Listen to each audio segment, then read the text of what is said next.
Bueno, buenas tardes, nos Buenas reencontramos otra tardes. vez. Buenas Buenas tardes a todos, tardes. a todas. Qué lindo volver a encontrarnos. Esta vez arrancamos con un tema complicado, pobre Virginia, que le pedí, que es qué pasa con el tema del dolor en la Biblia. Virginia, por supuesto, nos va a ayudar a seguir los textos bíblicos, a ver cómo podemos abordar el tema. Después quitarnos el dolor o no quitarnos ya es otro tema que es más bien personal y todo eso. Pero sí que dice la Biblia sobre el dolor, si es culpa de Dios, si es culpa nuestra, si Dios lo manda, si no lo manda, bueno, millones de cosas que parece a mí que es importante poder aclarar. Mm. Así que bienvenidos, bienvenidas y gracias, Virginia, Bueno, por este aporte que vamos a recibir. muy bien. Yo los voy a mutear, gente, como siempre. Vos Sí, ahora, Virginia, muteo a todo el mundo y vos sí, desmuteate en cuanto.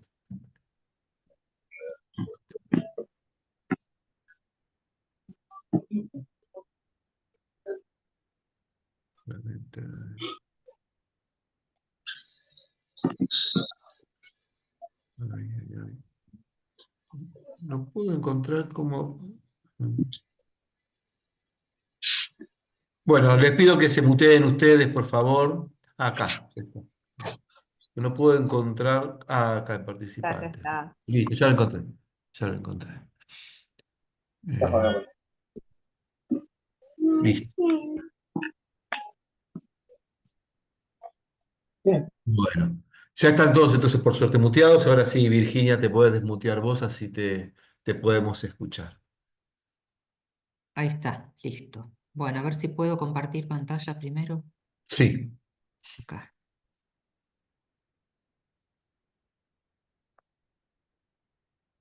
Bueno, ahí está. Bueno, un tema muy sencillo me ha tocado, como dijo José Luis, pero bueno, quiero o sea, hay que entrar con con la onda, digamos, de que uno lo que va a tratar de hacer es comprender el tema, porque respuestas yo no tengo y me parece que la Biblia tampoco. Por lo tanto, hay que tratar de comprender cómo es el planteo del tema, cuáles son los intentos de respuesta que se fueron dando, pero después no hay soluciones así que uno diga, bueno, la respuesta es esta, ni siquiera en el Nuevo Testamento. Hay pistas, hay pautas, hay mojones que uno puede seguir y demás, pero en el fondo es como si cada uno tuviera que resolverlo personalmente al tema para poder abordarlo, ¿no? Pero de cualquier manera eso no evita que nosotros tenemos que hacer todo un proceso de introducción y de tratar de comprender porque es muy importante las cosas que dice la Biblia, ¿no?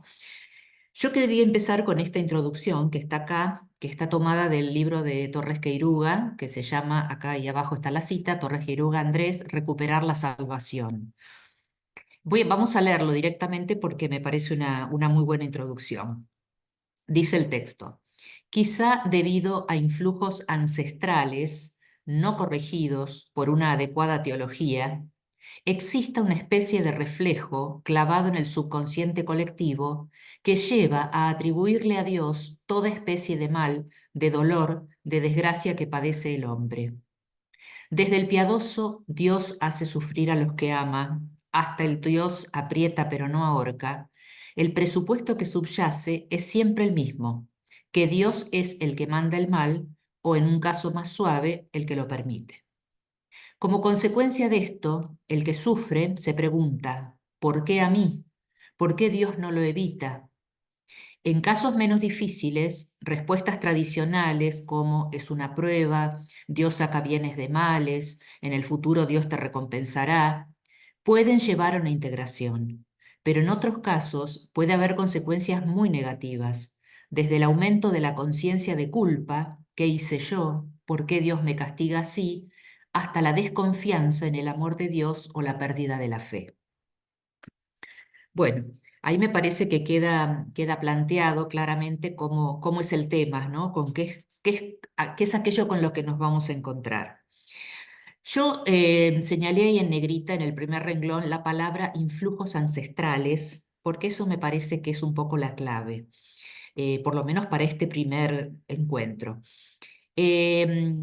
Torres Queiruga dice que quizá justamente debido a influjos ancestrales no corregidos por una adecuada teología, y yo agregaría, tampoco corregido por un modo adecuado de interpretar la Biblia, hace que pensemos consciente o inconscientemente que Dios causa o permite todos los males. Entonces, vamos a comenzar para tratar de empezar a comprender algo del tema. Y vamos a empezar con los influjos ancestrales, que menciona Torres Queiruga. Los influjos, vamos a ver cuáles son los influjos ancestrales que operaron en la formación de la imagen de Dios que aparece en el Antiguo Testamento.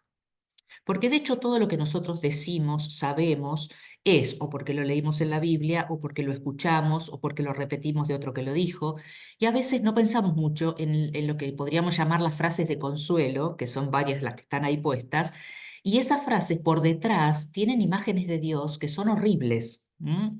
Entonces, lo que vamos a tratar de hacer es ver cuáles son esos influjos ancestrales que provienen de las culturas del Medio Oriente antiguo y de los dioses o divinidades también del Medio Oriente antiguo que influyeron en la formación de la idea del Dios del Antiguo Testamento o del Dios Yahvé. Esto puede ser como muy teórico quizás, ¿no? Pero me parece que es muy esclarecedor, por lo menos desde mi punto de vista, ¿no? Bueno, ustedes dirán después si les parece teórico, esclarecedor o no. Yo creo que vamos a comenzar con el planteo de la difícil cuestión, porque es difícil, de las imágenes y de las ideas sobre Dios, ¿no? ¿Por qué vamos a empezar con esto? Porque lo religioso tiene mucho poder en la vida, ¿no? Tanto de las personas como de las sociedades. ¿Y por qué lo religioso tiene poder? Porque es un poder que se deriva propiamente, que se deriva de la fuerza propia del lenguaje religioso, que es un lenguaje simbólico y es un lenguaje ambivalente. Esas serían como las dos características. ¿Qué queremos decir con un lenguaje simbólico y sobre todo con un lenguaje ambivalente? Que es un lenguaje que, según como nosotros lo interpretemos o según como nosotros lo leamos, podemos justificar tanto actitudes de tolerancia, de respeto, de convivencia, como justificar la violencia, el terror, los asesinatos, etcétera. Yo siempre digo que que en la Biblia hay respuestas para todo lo que uno quiera, respuestas respuestas no, argumentos. Si yo quiero matar a alguien, voy a encontrar un texto bíblico que me permita hacerlo, si quiero, o sea, todas las situaciones humanas que nosotros queramos, justificarlas bíblicamente, lo vamos a hacer. Las vamos a encontrar ahí. Por eso es muy importante hacer una adecuada lectura y sobre todo una adecuada interpretación de la Biblia, porque no puede ser que yo argumente que para matar a alguien lo hago desde un argumento bíblico, o sea, hay algo ahí que no anda. Entonces, pero esto lo permite también el lenguaje religioso, que es un lenguaje ambivalente, y que por lo tanto, esta ambivalencia que es constitutiva de lo religioso, aparece en las representaciones de Dios o de los dioses que cada religión tiene. Por eso es muy importante que cada religión sepa cómo construyó su propia idea de Dios, o de sus dioses en el caso de otras religiones. Porque eso nos va a llevar a entender por qué muchas de las cosas que decimos o hacemos actualmente van a tener ahí su origen. Entonces, una cosa que es muy importante y que a veces esto no sé, uno por desconocimiento, por lo que fuera, tiene otra idea, ¿no? Pero no podemos decir que Yahvé, como Dios del Antiguo Testamento, haya entrado en la historia de la humanidad en un momento determinado, que bueno, que lo ubicamos en el periodo, la era final, digamos, del bronce tardío, que sería entre los años 1500, 1200 antes de Cristo. No podemos decir que Yahvé hace una irrupción en ese momento histórico con todas las características de una divinidad terminada. Es decir, tal como lo conocemos hoy y que nosotros podemos decir, bueno, que es un Dios único, que es liberador, etcétera. Yahvé no entra así en la Biblia. Es decir, hay todo un proceso de formación de la imagen de Yahvé hasta llegar a un monoteísmo, por lo menos teórico, de fines del siglo sexto o quinto, que fue armándose a partir de todo lo que fue recibiendo de otros dioses y de otras culturas. ¿Mm? Entonces, y esos rastros de lo que recibió de los otros dioses y de las otras culturas están presentes en los textos bíblicos. Entonces, el Antiguo Testamento presenta a su propio Dios Yahvé como una divinidad muy compleja y como una divinidad multifacética en medio de una diversidad de dioses. O sea, no pensemos que el Antiguo Testamento hay un monoteísmo desde la primera hasta la última página de la Biblia, porque no es así. Es decir, Israel pasó más tiempo caminando en medio de teniendo a Dios, a Yahvé como su Dios, pero sabiendo o creyendo que existían otros dioses, que sería más bien una monolatría, ¿no? Yo creo en un solo Dios, pero pienso que hay otros. Quizá en esa situación de monolatría es cuando es en lo que más tiempo estuvo el pueblo de Israel, ¿no? No pasó directamente del politeísmo, creo que hay muchos dioses, existen muchos dioses y creo en ellos, al monoteísmo. Existe uno solo y creo en ese solo. El periodo del medio es la monolatría. Yo creo que existen muchos dioses, pero yo voy a seguir a uno solo. Es Yahvé. El pueblo de Israel, ustedes vieron, por ejemplo, los profetas que todo el tiempo están en una lucha contra todos los otros dioses en los que abundan y se le presentan y se le proponen a Israel, y bueno, a Israel le cuesta mucho decir que no. Pero siempre se camina en medio de una multitud de dioses en el Antiguo Testamento. Entonces, nosotros tenemos que tener en cuenta que Yahvé, el Dios de Israel, recibió el influjo decisivo de las representaciones divinas o de los dioses vigentes en la zona de Oriente Medio entre el segundo y el primer milenio antes de Cristo.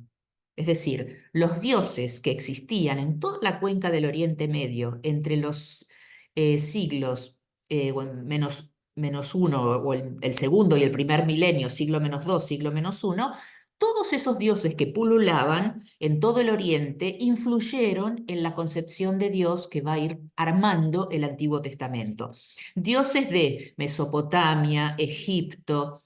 Cuando decimos Mesopotamia decimos lo que hoy es Irak, Siria, Turquía, Irán, Egipto, el Levante, regiones de Israel, Líbano, Jordania, Palestina, Persia, que es la actual Irán. Todos los dioses y las culturas esas influyeron en la construcción del Dios de la Biblia. Por eso la identidad de Yahvé es compleja y es ambigua, como también lo son las identidades de los otros dioses. Los otros también tienen identidades complejas y ambiguas. ¿Qué quiero decir cuando digo que es compleja o ambigua? Por ejemplo, los dioses, y Yahvé incluso, porque de eso hay testimonio bíblico, por ejemplo, crea la vida, pero también la quita. O sea, cuando nosotros hablamos de todas las veces que Yahvé mandó asesinar a todos los enemigos para liberar a Israel, estamos diciendo que, o lo que reza el salmista, por favor, libérame de mis enemigos, matándolos a todos, pasándolos a filo de espada, matando a sus hijos. Es decir, Dios crea, da la vida y la quita también. ¿Mm? Acoge a sus fieles, pero también los rechaza. Bueno, esas son ambigüedades, a eso nos referimos con ambigüedades. Cada panteón de dioses trató de atribuir unas características a un dios determinado. Nosotros vamos a ver que en los panteones de los dioses hay dioses que son de bendición y de vida, y hay dioses que son de maldición y de muerte. La religión de Israel también podría haber hecho lo mismo. Podría haberse salvado así, poniendo unas características en unos dioses y otras en otro. Pero como la religión de Israel caminó al monoteísmo, esto es muy difícil de hacer en una religión monoteísta. Ahora, un poquito más adelante, esto lo retomamos. Em, Estas ambigüedades de Yahvé, que están perfectamente en el Antiguo Testamento, la teología en general trató de esquivarlas, ¿m? Proponiendo un Dios que tenía un Dios que llamaríamos unidimensional, es decir, un Dios que es solo bueno, es solo misericordioso, es solo de esta manera, y todas las otras atribuciones negativas se trataron de no tener en cuenta, de esquivar. Pero a ese Dios unidimensional solo se puede llegar rechazando los rasgos de Dios que son percibidos como negativos. ¿Mm? Pero eso no puede hacerse. ¿Por qué? Porque la ambivalencia fundamental de lo religioso es que está lo positivo y está lo negativo. Entonces, no hay que negar lo negativo. Lo que hay que hacer es explicarlo, de un modo más adecuado, que eso es lo que vamos a intentar hacer. Además, como dice Torres Queiruga ahí en la introducción, a veces la teología académica no está a la altura de este reto. ¿Mm? Entonces nosotros a veces esperamos que recibir de la iglesia algo que nos tire como para ver cómo encarar estos temas y no lo recibimos porque son temas que más bien, en vez de profundizarse, como son complejos, se esquivan académicamente, me refiero, ¿no?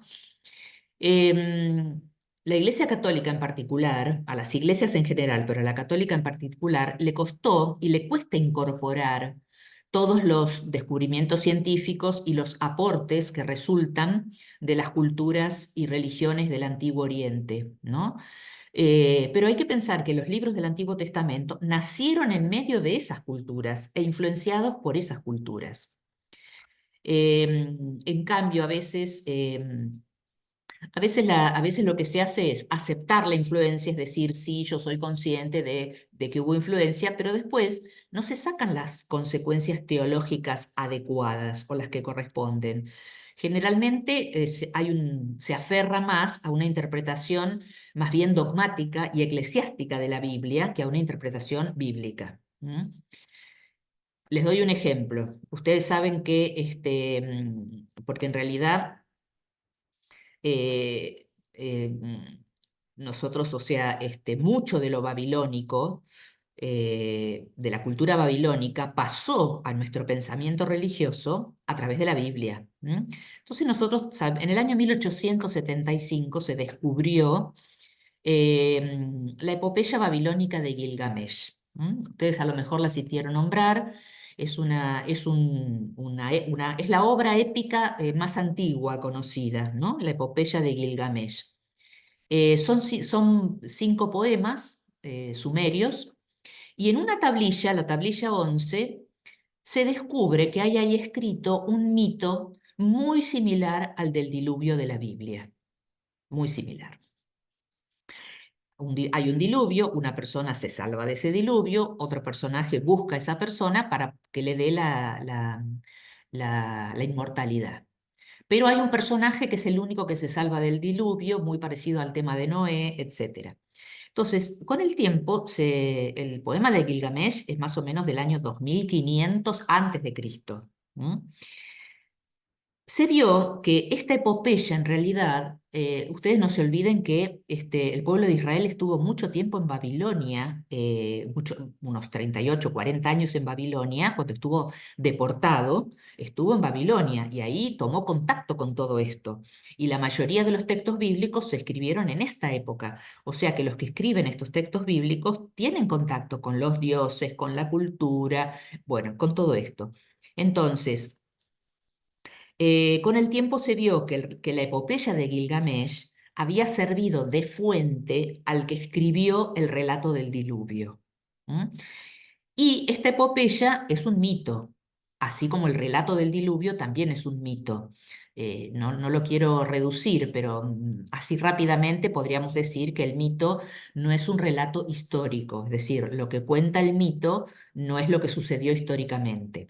Entonces, sabiendo que es un mito, que depende del mito de Gilgamesh, pero sabiendo que el mito del diluvio en la Biblia, que el diluvio universal también es un relato mítico, sin embargo, se sigue leyendo como teórico y se siguen sacando las consecuencias equivocadas. Eh, Voy a decir una ridiculez, pero por ejemplo, hay gente que sigue calculando cuánta agua cayó en el diluvio, cuánta puede haber caído para ver cuánto de la tierra realmente se cubrió, o gente que hace excursiones para buscar el arca de Noé.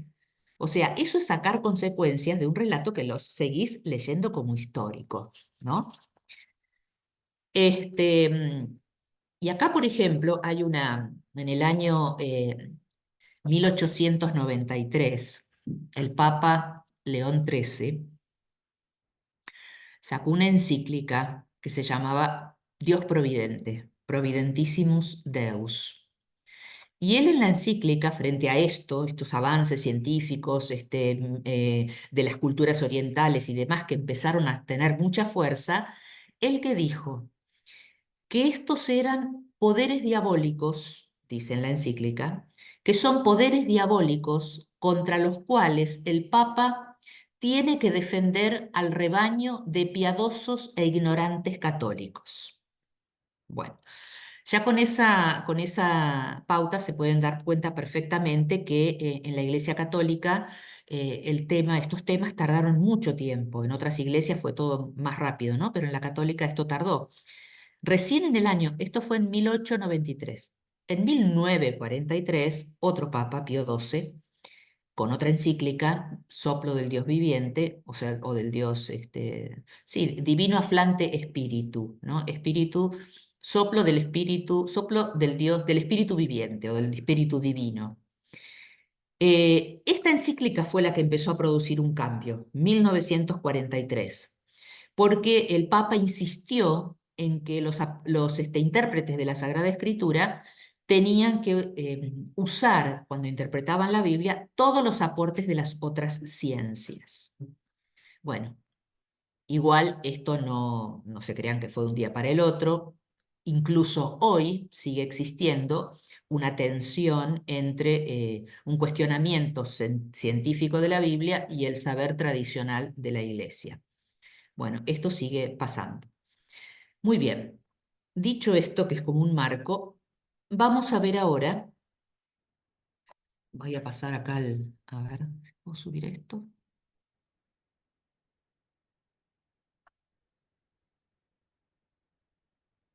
Ahora está todo escrito, así que no se preocupen. Igual después yo le paso esto a José Luis para que se los mande.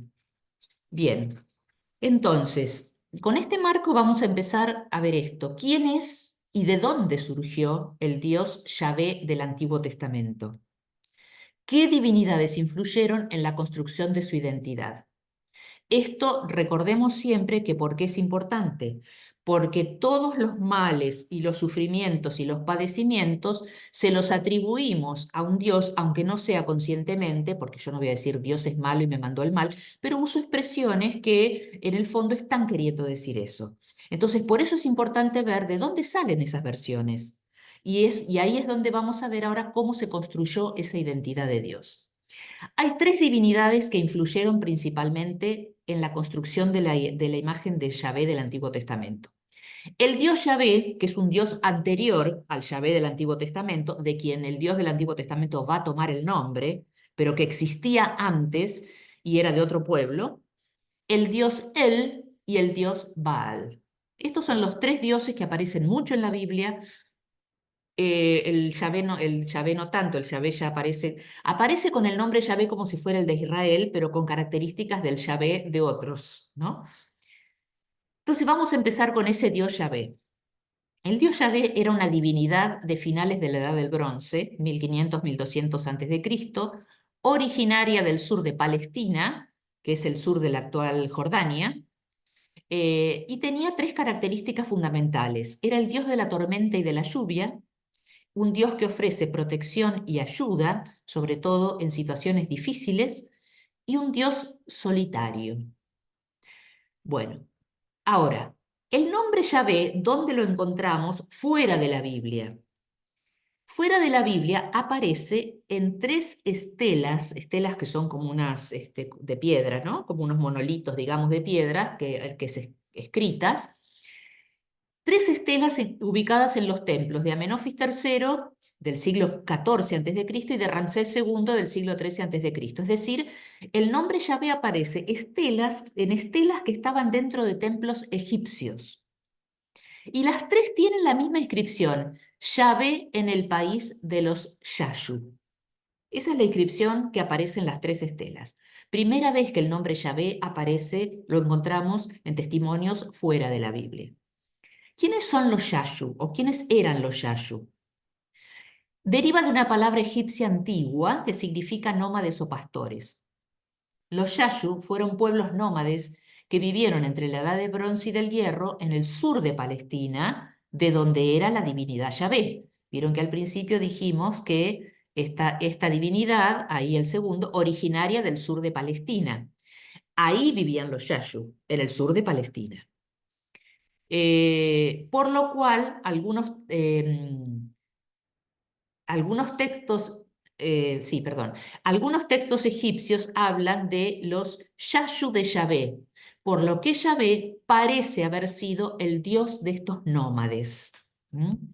Es decir, que el nombre de Yahvé que se le aplicó al Yahvé del Antiguo Testamento es un nombre que proviene del sur de Palestina, de un dios de una tribu llamada los Yashu, con tres características que también van a pasar al dios Yahvé del Antiguo Testamento. En idioma árabe, Yahvé, en el idioma árabe de la zona sur de Palestina, Yahvé significa el que sopla, el que viaja a través del aire.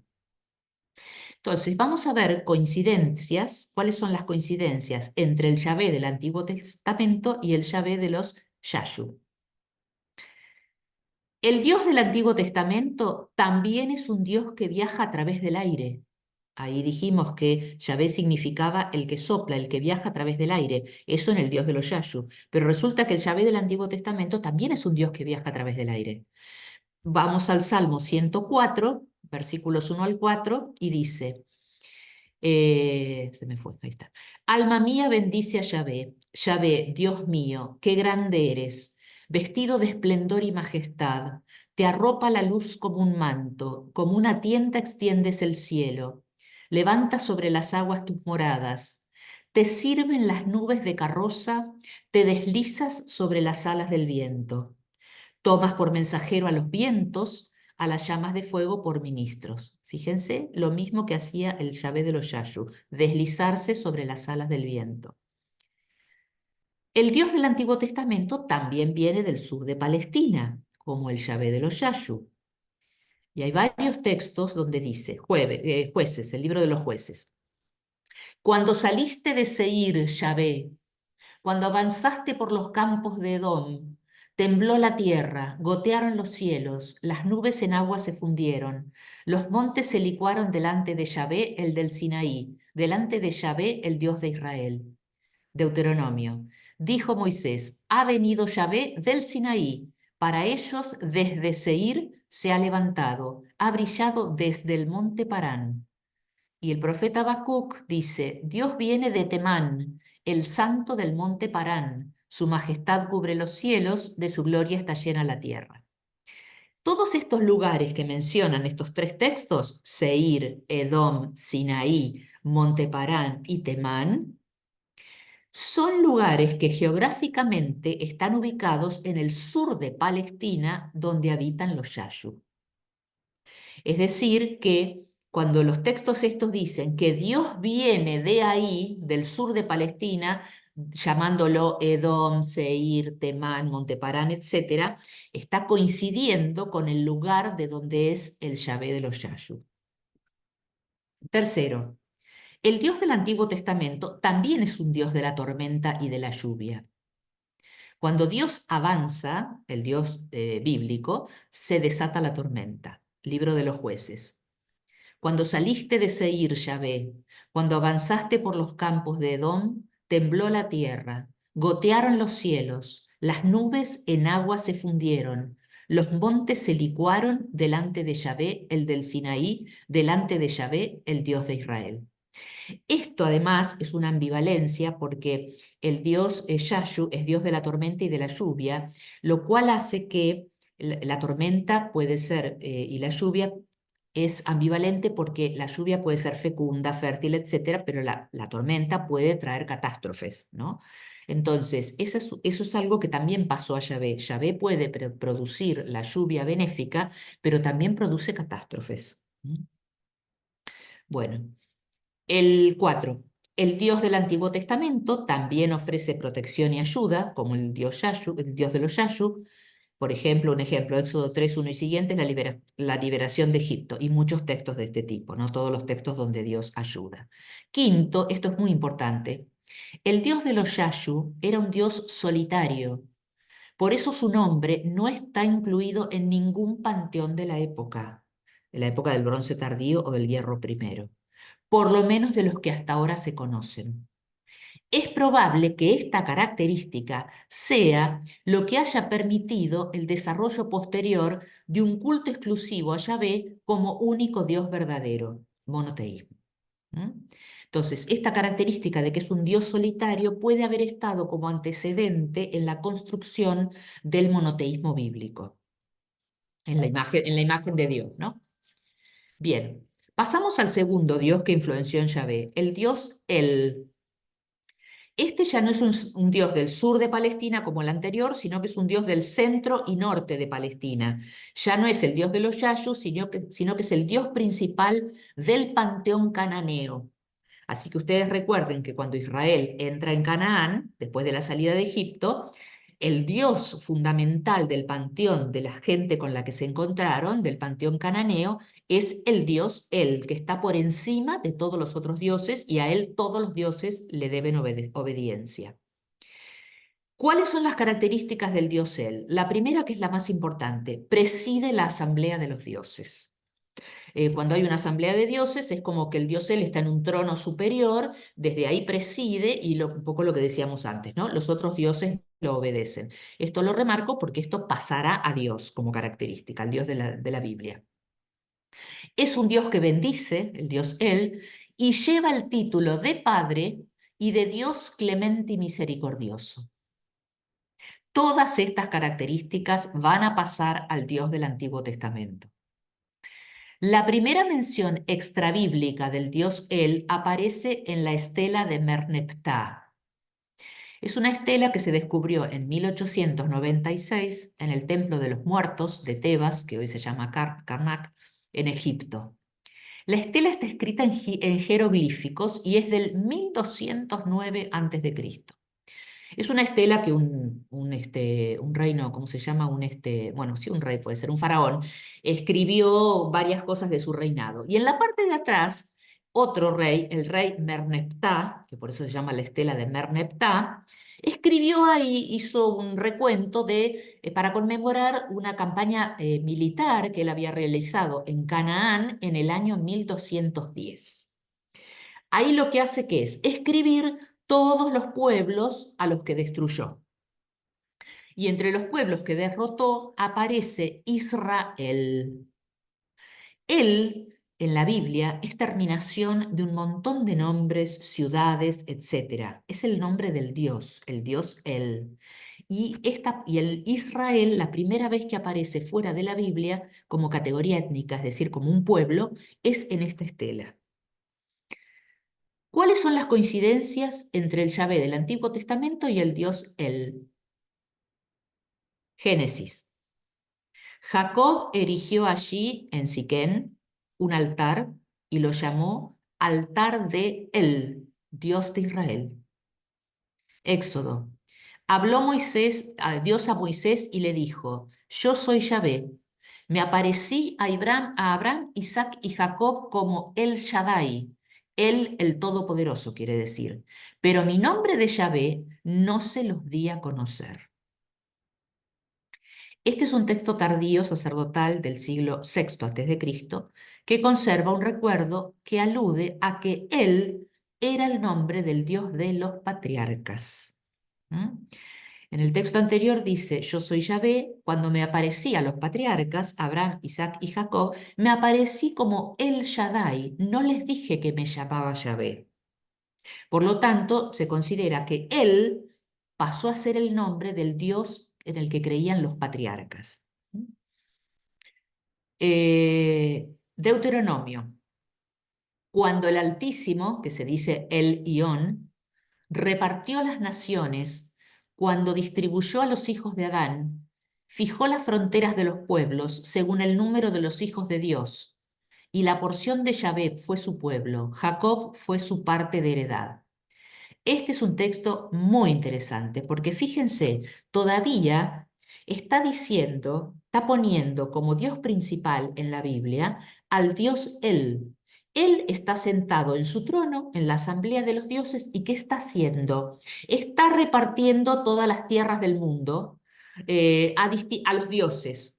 Y dice que a Yahvé, se ve que Yahvé entonces era alguien de la asamblea de los dioses, no era todavía el dios principal, sino que era él, Yahvé era uno más de los dioses, y a Yahvé le tocó su pueblo Jacob, su parte de heredad.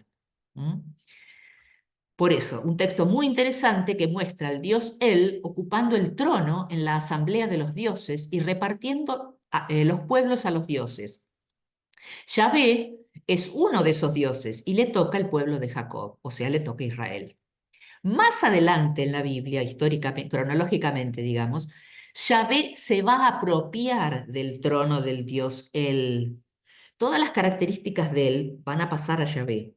Así como él tiene el trono principal sobre los demás dioses, ese trono después lo va a tener Yahvé. O sea, Yahvé se va a apropiar de ese trono, va a desbancar a él y va a pretender una adoración exclusiva.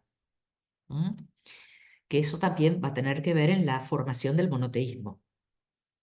El Salmo 97 dice, porque tú eres Yahvé, el Altísimo sobre toda la tierra, muy por encima de todos los dioses. Fíjense que los salmos siguen hablando de que existen varios dioses, o sea, el relato de llegar al monoteísmo es muy tardío, ¿no? Toda la Biblia está atravesada por la creencia en la existencia de varios dioses. ¿Mm? Em, Salmo 29. Rindan a Yahvé, hijos de Dios, que es lo mismo que decir dioses, es otra forma de decirlo. Rindan a Yahvé gloria y poder. Rindan a Yahvé la gloria de su nombre. Póstrense ante Yahvé en su atrio sagrado. Es decir, todo el resto de los dioses, ahora Yahvé desbancó a él, entonces ahora todo el resto de los dioses van a rendir obediencia a Yahvé. Salmo 82, Dios se levanta en la asamblea divina, en medio de los dioses juzga. Y en el libro de Job, en el capítulo 1, en el versículo 6, dice, el día en que los hijos de los dioses, o sea, los dioses, venían a presentarse ante Yahvé, vino también entre ellos el Satán. Fíjense que en el texto de Job comienza, hay una asamblea en el cielo, vamos a decir así, donde están todos los dioses. O sea, Yahvé llama a todos los dioses para que se presenten, para que vengan a su presencia. Y viene también Satán. Bueno, después veremos este, digamos, cuando dice acá lo de Satán, es importante. ¿Por qué? Porque lo que va a hacer es, no me acuerdo si lo digo más adelante, pero bueno, por las dudas lo digo ahora. Fíjense que, ¿qué es lo que quiere hacer el texto? Porque después, no, lo voy a dejar para más adelante, ya me acordé. Bueno, viene el Satán, es decir, lo que quiero mostrar hasta acá es que Yahvé está presidiendo la asamblea de los dioses en lugar de él, al que desbancó, y todos los dioses forman parte, y además acá hay uno, además de los dioses, que es Satán, un personaje que después vamos a ver por qué lo introduce el texto. Bien, el tercer dios es el dios Baal, que también es una divinidad cananea fenicia. El pueblo de Israel se aproxima a ella en los tiempos premonárquicos y primeros años de la monarquía. También es el dios de la tormenta y la lluvia. El Salmo 29 habla de Yahvé y la Biblia de Jerusalén titula a este salmo Himno al Señor de la tormenta. Es muy probable que el Salmo 29 originalmente haya sido un himno al dios Baal, que después se aplicó a Yahvé. Fíjense, por ejemplo, en el versículo 3 dice, la voz de Yahvé sobre las aguas, el Dios de la gloria truena, es Yahvé sobre las aguas caudalosas. O sea, esta imagen que prácticamente comparten todos los tres dioses anteriores, el Baal y el Yahvé del Doshayu, el hecho de ser dios de la tormenta y de la lluvia, es una característica que prácticamente todos comparten y que pasa a Yahvé, porque tiene mucho que ver, porque la lluvia es el signo de la fertilidad. Entonces, por eso los dioses es muy necesario que sean dioses de la lluvia. ¿Mm? Bueno, conclusión. La identidad de Dios es una identidad compuesta. Algo que se ve claramente en el texto de las bendiciones de Jacob a sus hijos, concretamente en la bendición a José. Cuando Jacob le va a dar a sus 12 hijos la bendición, en la de José, usa un montón de imágenes para referirse a Dios. ¿Qué dice? Le dice a José, por las manos del fuerte de Jacob, por el nombre del pastor, la roca de Israel, por el Dios de tu padre, él, pues él te ayudará. El Dios Shaddai, el Todopoderoso, pues él te bendecirá con bendiciones de los cielos desde arriba, bendiciones del abismo que yace abajo, bendiciones de los pechos y del vientre materno, y sigue la bendición. Yo la corté acá, porque después viene de las tierras, etcétera. Pero acá lo interesante es que esta bendición agrega esto último: bendiciones de los pechos y del vientre materno. La bendición de Dios incluye también la fecundidad. En la mitología ugarítica, que es una zona antigua, llamada así antiguamente, que estaba en Siria, la zona costera de Siria, y ahí se encontraron muchísimos textos que tenían mucha relación con la Biblia. Bueno, en la mitología ugarítica, pecho y vientre son representaciones de dos diosas, Asherá y Anat, que son consortes de Yahvé. El texto quiere mostrar rasgos femeninos en Yahvé. Fíjense que nosotros tenemos muy formateada la cabeza del monoteísmo, de que en el templo de Jerusalén estaba nada más que el dios Yahvé. No, había estatua de todos los dioses en el templo de Jerusalén. Y bueno, y Asherá históricamente siempre se consideró que era la pareja consorte de Yahvé en otras culturas. ¿No? Siempre. Cuando después el deuteronomista liquida a todos los dioses y diosas, quedará Yahvé soltero nuevamente. Bueno, em, queda claro que hasta alcanzar el monoteísmo en el siglo quinto o sexto antes de Cristo, la idea del Dios Yahvé bíblico se fue construyendo a lo largo del tiempo, mientras recibía la influencia de los dioses y culturas circundantes. Esto hizo del Dios de Israel un Dios complejo y ambivalente. Bueno, esto es lo que pasamos a ver ahora. Complejidad y ambivalencia del Dios de la Biblia. A los escritores del Antiguo Testamento, la complejidad de Dios les planteaba muchas dificultades que de distintas formas trataron de resolver. Éxodo 34, 6, 7 es un texto tardío del 500 antes de Cristo. Aunque esté en el Éxodo, es tardío, ¿no?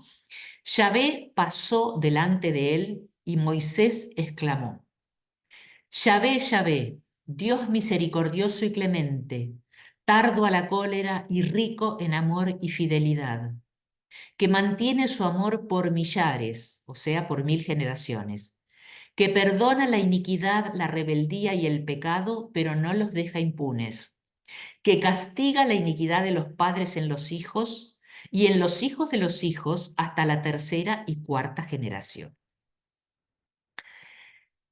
La gracia en este texto de Dios es por 1000 generaciones, que quiere decir que es una gracia sin límites. Pero la ira, que está, llega hasta la tercera y cuarta generación. O sea, acá el autor quiere hacer una contraposición. La gracia es ilimitada, la ira de Dios es limitada, llega solamente hasta la tercera o cuarta generación. El texto muestra la ambivalencia de Yahvé, ya que le adjudica tanto la bendición como la ira. O sea, Dios es el causante en ese texto de las dos cosas.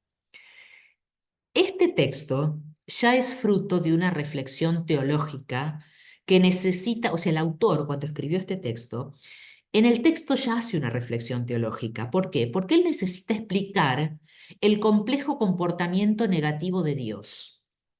Por eso presenta el castigo de Dios como una consecuencia de que los hombres se portan mal.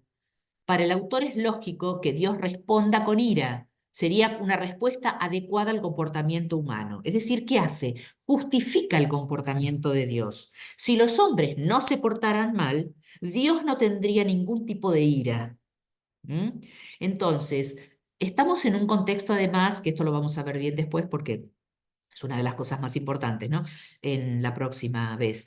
Lo que se llama la teoría de la retribución, ¿no? Que es lo clásico del libro de Job. La teoría de la retribución, que era la que estaba vigente en este momento, porque todavía en este momento no hay una idea de otra vida después de esta, es decir, todos los que se mueren, sean buenos o malos, van al Sheol o al seno de Abraham, etcétera.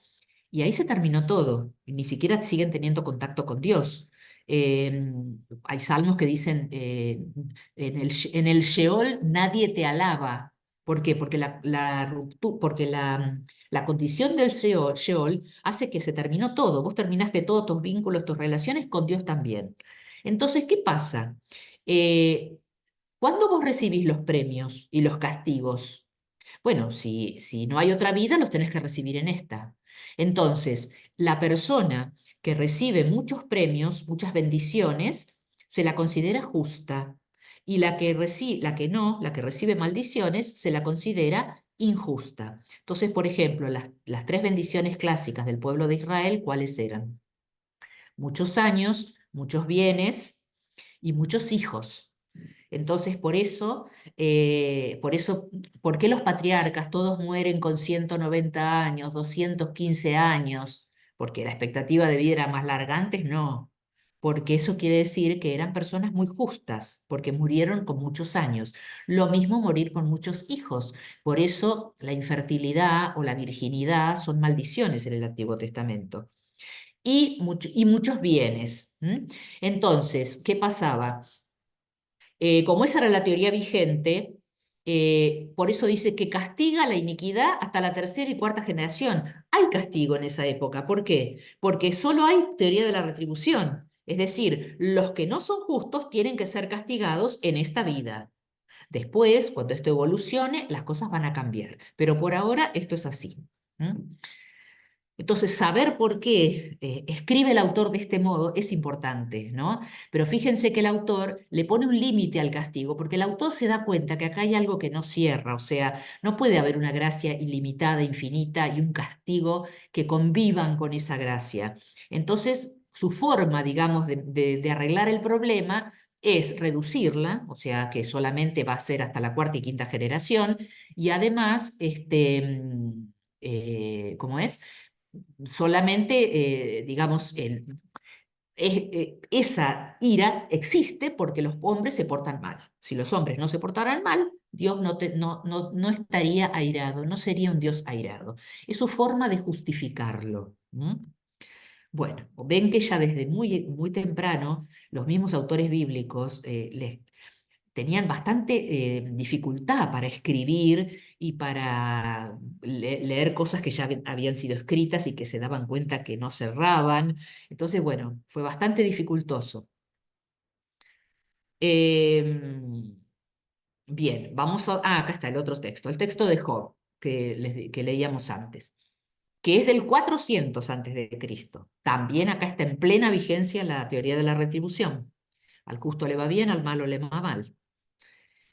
El día en que, capítulo 1, versículos 6 al 12. El día en que los hijos de Dios venían a presentarse ante Yahvé, vino también entre ellos el Satán, que es lo que leímos antes. Yahvé dijo al Satán, ¿de dónde vienes? El Satán respondió a Yahvé, de recorrer la tierra y pasearme por ella.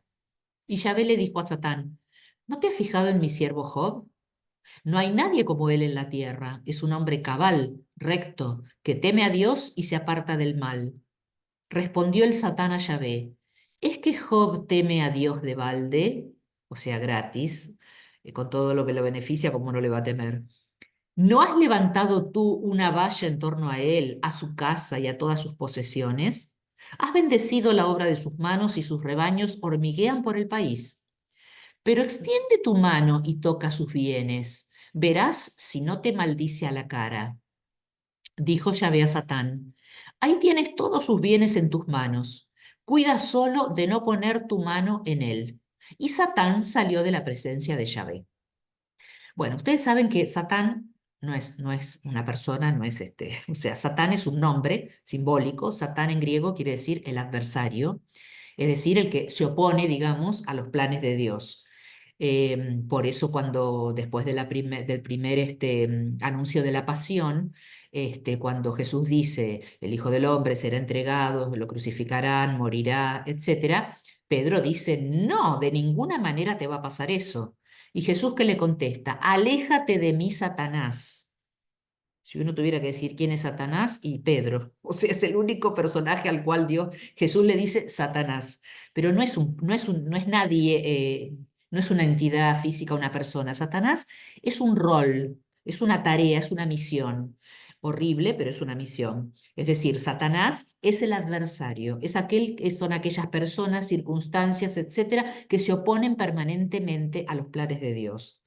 Entonces, acá, fíjense que está Yahvé en el cielo, con toda la corte de los dioses a los que fue llamando, él preside, y también lo llamó a Satanás, también llamó al adversario, que lo introdujo también ahí en el cielo.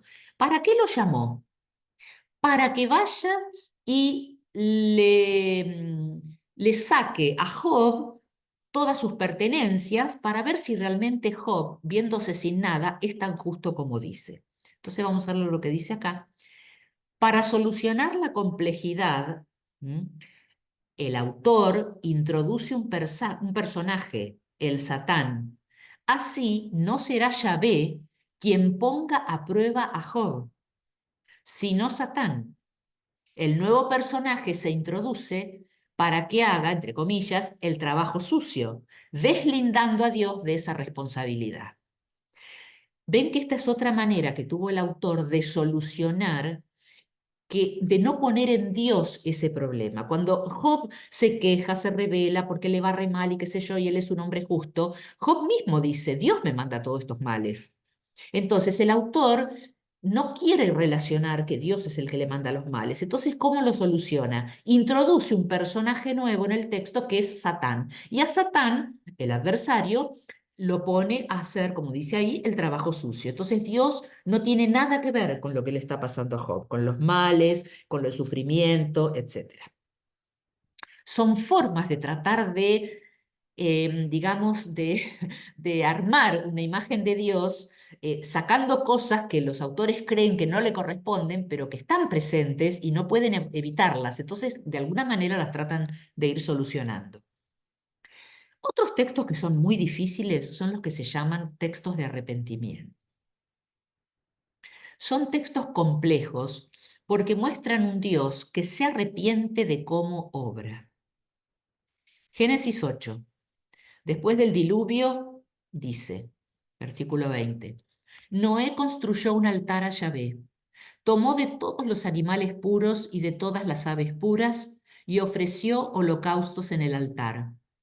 Al aspirar Yahvé el calmante aroma, dijo en su corazón, Nunca más volveré a maldecir el suelo por causa del hombre, porque las trazas del corazón humano son malas desde su niñez, ni volveré a herir a todo ser viviente como lo he hecho.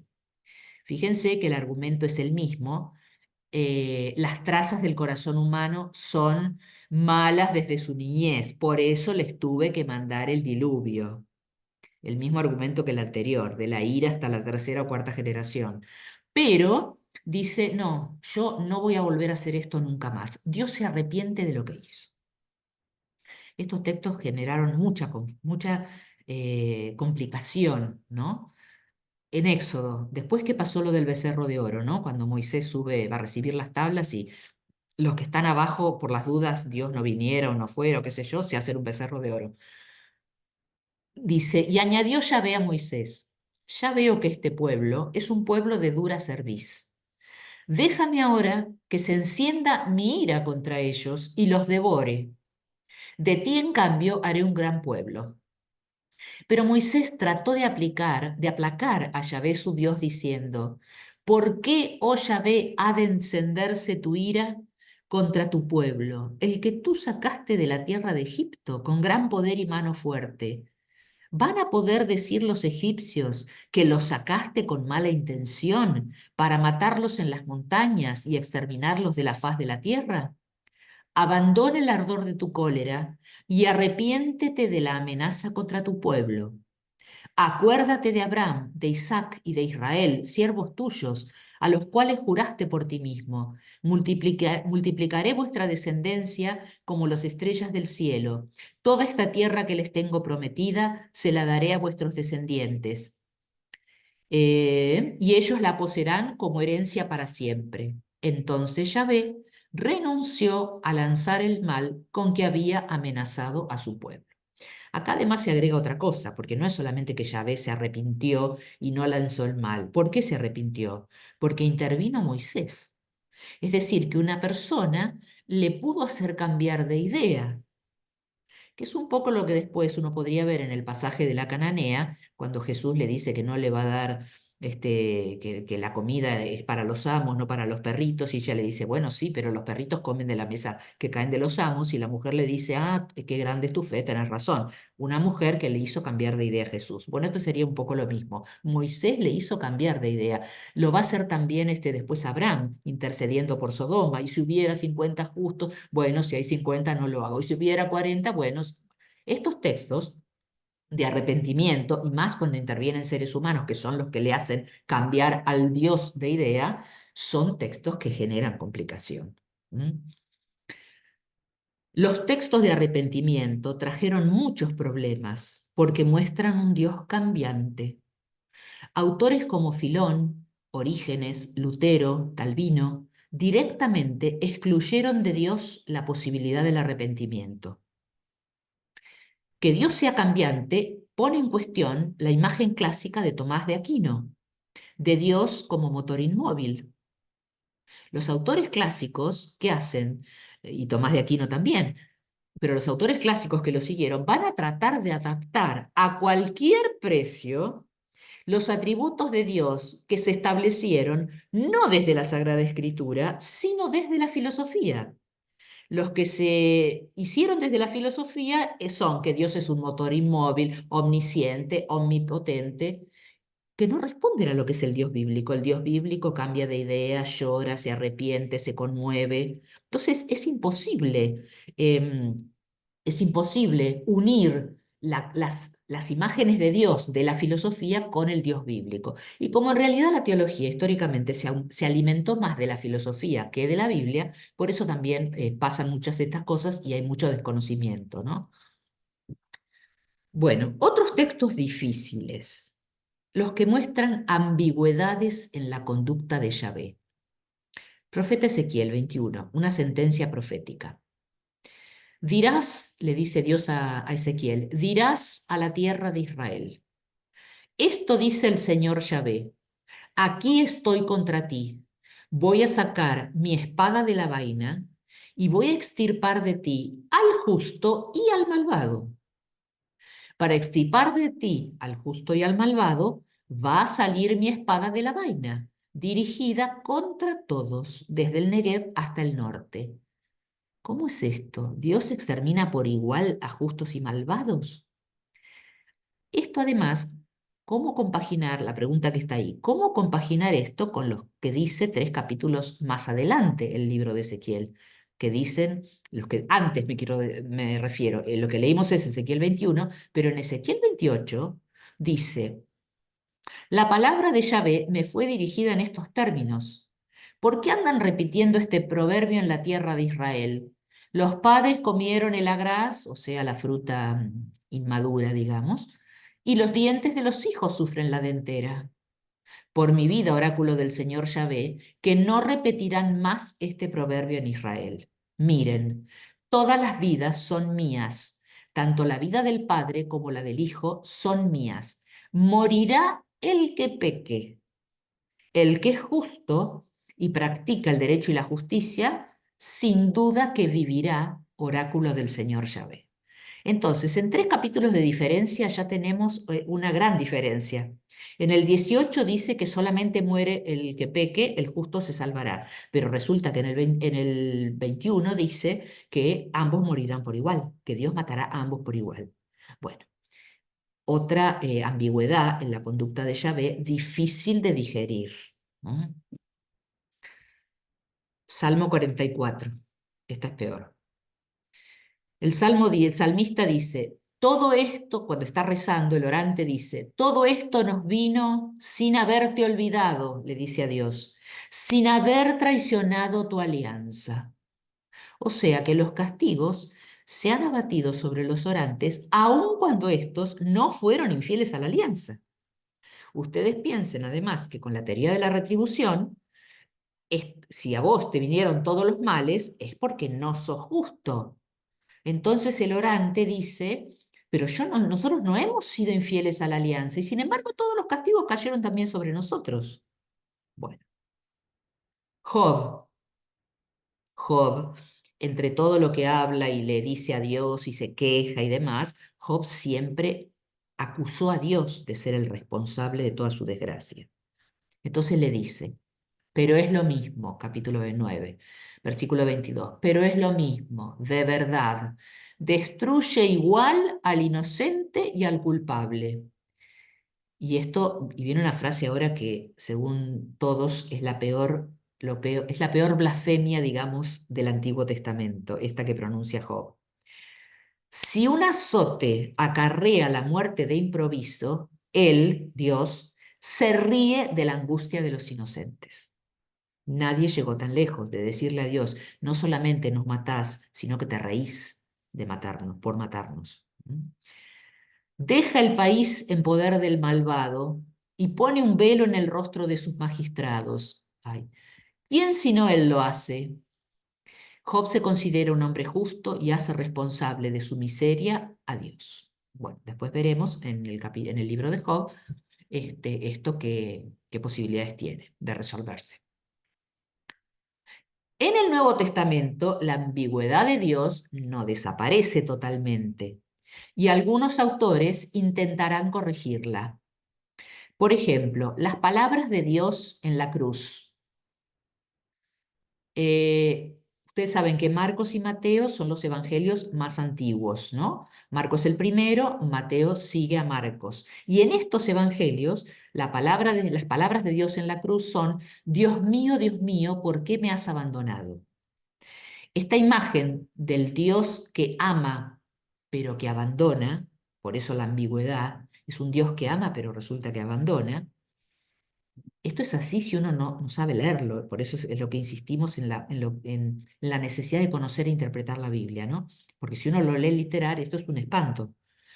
Entonces, pero que abandona, esta realidad se evita en los otros dos evangelios. Cuando después escriben Lucas y Juan, no van a poner estas palabras en boca de Jesús, porque o sea, ¿cómo resuelven este problema? Poniendo otras palabras. Entonces, por ejemplo, en Lucas va a decir, cuando Jesús va a morir, Padre, en tus manos encomiendo mi espíritu.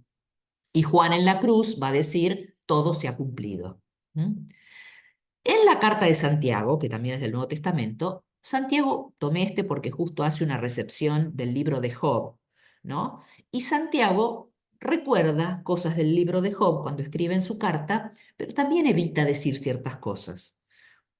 Hace una recepción de Job, pero evade toda referencia a las acusaciones que Job le hace a Dios como responsable de sus males. Eso, Santiago lo evita, no lo tiene en cuenta, solamente que dice, hermanos, tomen como modelo de sufrimiento y de paciencia a los profetas que hablaron en nombre del Señor. Ya saben que solemos proclamar felices a los que sufrieron con paciencia. Han oído hablar de la paciencia de Job en el sufrimiento y ya saben el final que el Señor le dio, porque el Señor es compasivo y misericordioso. Bueno, vamos a ver por qué tiene este final el libro de Job. La estrategia de evadir la ambigüedad de Dios se extiende a lo largo de la historia de las iglesias, no solamente de la Iglesia Católica, y de la teología. Marción, un cristiano del siglo segundo, catalogado por la Iglesia Católica como hereje, un hereje del siglo segundo. Para anular la complejidad de Dios, suprimió directamente el Antiguo Testamento como Sagrada Escritura. Para Marción había dos dioses distintos, el del Antiguo Testamento, que es un Dios creador del mundo y un juez despiadado, de quien proviene todo lo negativo, como la ira y la violencia, y el Dios del Nuevo Testamento, que es salvador y bueno, de quien viene todo lo positivo, como el amor o el cuidado. Para Marción, el padre de Jesús, cuyas huellas descubre solo en el Evangelio de Lucas y en las cartas de Pablo, ese es el Dios bueno, el padre de Jesús, como aparece en Lucas y en Pablo. Adolf von Harnack, que es un teólogo protestante y filósofo del siglo XX, planteó que el protestantismo debería seguir el camino de Marción y eliminar el Antiguo Testamento de su canon. Los libros del Antiguo Testamento quedarían como libros apócrifos, siendo bueno y útil leerlos, pero sin estatus canónico. Vieron que nosotros los libros apócrifos, eso se nos dice, ¿no? Que son libros que son útiles de leer, pero no son canónicos porque no están dentro del canon de la Sagrada Escritura. La liturgia cristiana también evita muchas veces la ambigüedad, ya que podría generar problemas y cuestionamientos. Después del Concilio Vaticano II, cuando se reformó la liturgia de las horas, lo que se llamaba antiguamente el breviario, se suprimieron versículos de algunos salmos. Del Salmo 139 se suprimieron los versículos 19 al 22. Del Salmo 110, que también se reza en la liturgia de las horas, se suprimió el versículo 6 e incluso se suprimieron salmos enteros que no se rezan más en la liturgia de las horas. El 58, después ustedes fíjense qué dicen esos salmos, el 58, el 83, el 109. Un ejemplo de supresión de algunos versículos de algunos salmos, que yo puse ahí, Salmo 110, el 6, ¿qué decía el versículo 6 del Salmo 110? Dice, el Señor quebranta a los reyes el día de su cólera, sentencia a las naciones, amontona cadáveres, quebranta cabezas a lo ancho de la tierra. Bueno, esto mejor dijeron, no lo vamos a leer y se suprimió. Bueno, una anécdota, José Luis lo conoció, el padre Román. Padre Román era un profesor nuestro de hebreo de la facultad y de Antiguo Testamento, ¿no? Y él, antes de morir, fue capellán del Carmelo de las Hermanas de San José, el que está acá en Constitución, en la calle San José. Es un Carmelo muy cerrado, ¿no? Bastante cerrado, de estricta observancia, diríamos. Y él era capellán de ahí. Entonces él decía, dice, yo voy todos los días y le celebro la misa. Entonces, ¿cómo se llama? En la sacristía está el libro de lecturas de la misa. Entonces yo voy un poco antes y lo leo. Y tengo un frasco de liquid paper. Entonces, si yo voy leyendo la lectura que corresponde ese día y me parece que para las madres, como le decía él a las monjas, ¿no? Que para las madres es muy escandaloso, yo agarro el liquid paper y le paso al versículo, así no lo leo. Bueno, esa era la forma de arreglar los problemas difíciles. Pues, como ven, se mantienen hasta el día de hoy. Muy bien. Bueno, vamos a la conclusión. La Biblia no aparta de Dios los aspectos negativos, sino que los incluye en su imagen. La ambigüedad que muestra aspectos oscuros de Dios no puede ser suprimida. Nos cuesta aceptar que la imagen de Dios sea ambigua, porque la ambigüedad plantea desafíos teológicos muy grandes que muchas veces no sabemos enfrentar. Dentro y fuera de las iglesias cristianas, sigue habiendo un marcionismo latente que contrapone al Dios castigador del antiguo con el Padre misericordioso del nuevo. ¿Y esto dónde se ve? Yo puse acá mucha gente, para no decir muchos alumnos míos, muchas veces me preguntan, dice, ¿es necesario que sigamos leyendo el Antiguo Testamento? Bueno, eso es un marcionismo velado, ¿no? Como el Dios del Antiguo Testamento es castigado, además decir que el Dios del Antiguo Testamento es castigador y el Dios del Nuevo es un Dios misericordioso, es hablar de que hay dos dioses y no hay dos dioses para nosotros. Bueno, el monoteísmo es lo que hace necesariamente que la figura de Dios sea compleja y ambigua. Las religiones dualistas solucionan bastante bien el tema del mal. ¿Por qué? Porque ellas, al tener un Dios del bien y un Dios del mal, al Dios del bien le atribuyen todo lo bueno y al Dios del mal es responsable de todo lo malo. Por eso, para los primeros cristianos, el gnosticismo fue una gran tentación. Es decir, cuando había en las religiones que tienen sus panteones de dioses, para evitar estas ambivalencias, van distribuyendo tareas entre los distintos dioses que hay. ¿Mm?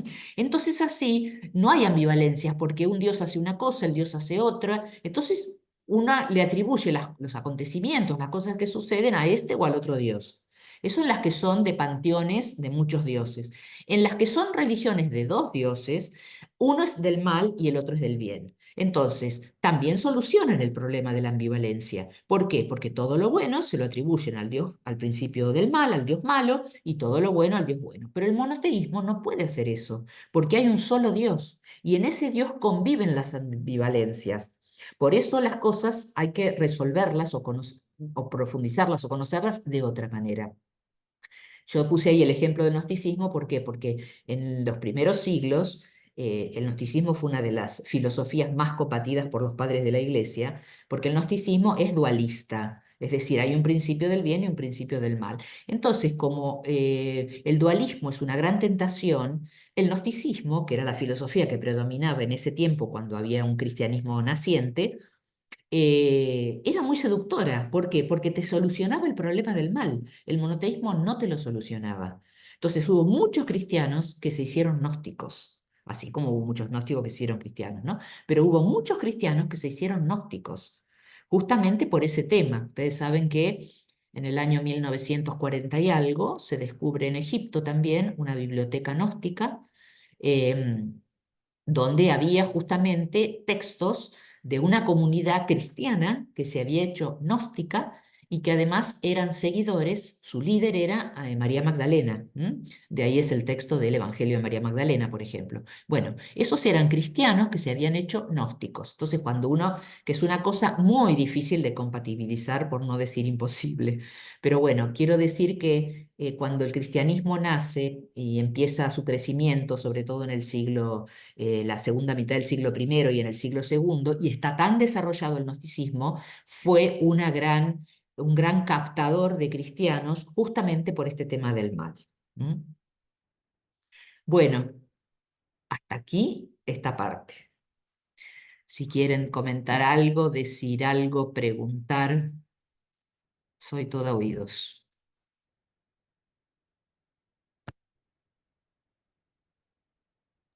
Sacamos la pantalla.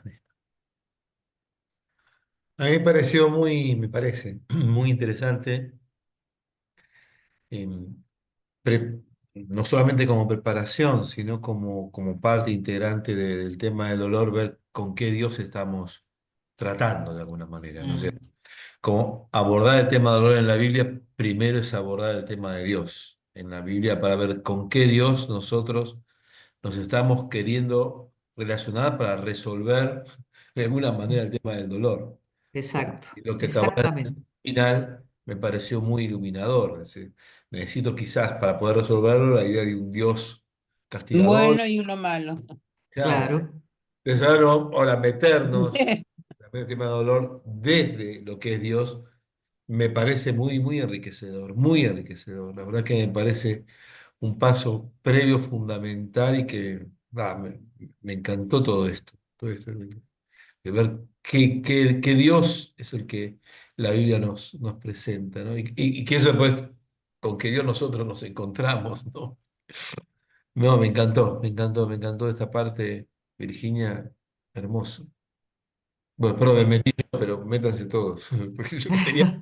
Métanse todos, métanse De hecho, todos. cuando vemos las distintas imágenes de Dios, descubrimos esto que Virginia va contando, ¿no? Ah, Que es tan ancestral, digamos que esta idea del Dios castigador, del Dios que es responsable de todos los problemas, de las guerras, de las muertes, de las pérdidas, digamos que en definitiva sigue metido de tal manera dentro de las representaciones que hay, ¿no? De Dios, que es interesante ir desarticulándolas, deconstruyéndolas para decir, bueno, ¿en qué Dios realmente creemos, ¿no? Claro, exacto. ¿Qué Dios estamos mirando? Muy interesante, Virginia, realmente, porque es un tema muy complejo. Yo me Mm. acordé y saqué de ahí de la biblioteca este librito que me hizo Bueno, acordarme. yo seguí este texto, yo seguí Ah, este sí, texto de Ulrich. este teólogo alemán Exactamente, lo es muy traté, bueno, muy sí, bueno. es denso, por eso lo traté de hacer Sí, un poco más simplificado, pero seguí a Ulrich Verges, es excelente. muy Sí, bueno. Y es tal un cual. tema que nos cuesta, porque realmente Ujú. congeniar el Antiguo Testamento con el Nuevo, o sea, digo, si no fuera por Jesús, que nos trajo esta imagen del Padre, qué complejo sería, ¿no? Para nosotros. Sí, Muy exacto. difícil, muy difícil. Sí, sí, sí. Totalmente, la verdad que estoy de acuerdo, muy bueno, muy bueno. Y aparte que sí, es así. Si no sí, fuera por Jesús, hermoso. nosotros no nos podemos quedar con un Dios castigador. La verdad que es muy interesante, Sí, muy yo creo que interesante. lo importante a la hora de leer la Biblia es saber por qué existen esas imágenes del Dios castigador. Y Claro. esto es lo que un poco, lo que yo traté de explicar, ¿no? Es decir, teniendo en cuenta todas las contaminaciones en el buen sentido, ¿no? Pero Sí, sí. todas aquellas cosas de las culturas y de los otros dioses que se fueron, que intervinieron en la construcción del Dios de la Biblia, ¿no? Es que le da Lo- realidad el saber el proceso, la claro, historia, Exacto, exactamente. Claro, porque Claro. si Sí. no claro, siempre es una cosa hay toda infantil, Sí, por tal decirlo de cual, una manera. tal exacto, cual. Y porque lees el texto sin ver lo que lo rodea, la historia, las culturas, el momento en que se dio. Entonces vos Sí, lees un momento del mal, después te aparece un personaje bueno, pero porque no está insertado en la historia. claro, exactamente. Tienes razón, Sí, Cecilia, muy bien, sí. leerlo desde allí, desde el contexto, muy bien. ahora yo como tus alumnos, ¿No? yo opino como los alumnos, ¿por qué nos complican tanto la vida? Ay, yo lo peor es que termino, ay no, el otro día casi me muero. Yo en primer año había dado introducción al Antiguo Testamento, donde un poco, no esta parte así, pero sí veíamos todo el tema de todo lo que todo lo que no es la Biblia, ¿viste? Un libro que no es un libro de historia, no es un libro científico, qué sé yo, y que muchas de las conclusiones que la gente saca son por no tener en cuenta eso, ¿no? Bueno, bla, bla, bla.